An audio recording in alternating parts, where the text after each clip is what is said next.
દરેક નીતિની સામે કાયદાની રીતે ઊભો રહેતો SSK news channel. Athwa police મથકની પીસીઆરના ઇન્ચાર્જ અને સ્ટાફે રિક્ષામાં લઈ જવાતા ગૌમાંસના જથ્થા સાથે એક બાળ કિશોર સહિત 4ને ઝડપી પાડ્યા હતા। સુરતના અઠવા પોલીસ મથકની પીસીઆર નંબર 34ના ઇન્ચાર્જ સ્ટાફ સાથે પેટ્રોલિંગમાં હતા ત્યારે ઉધના દરવાજાથી સગ્રામપુરા પુતલી સર્કલ જતા રોડ પરથી એક રિક્ષા ચાલક બેફામ રીતે રિક્ષા અંકારી પસાર થઈ રહ્યો હતો, જેને આંતરી ઝડપી લેતા રિક્ષામાંથી 329 કિલોગ્રામ માંસનો જથ્થો મળી આવ્યો હતો।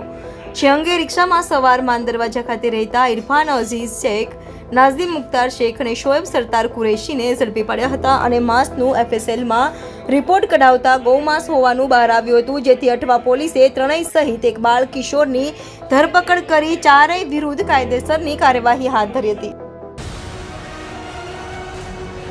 દરેક નીતિની સામે કાયદાની રીતે ઊભો રહેતો SSK ન્યૂઝ ચેનલ।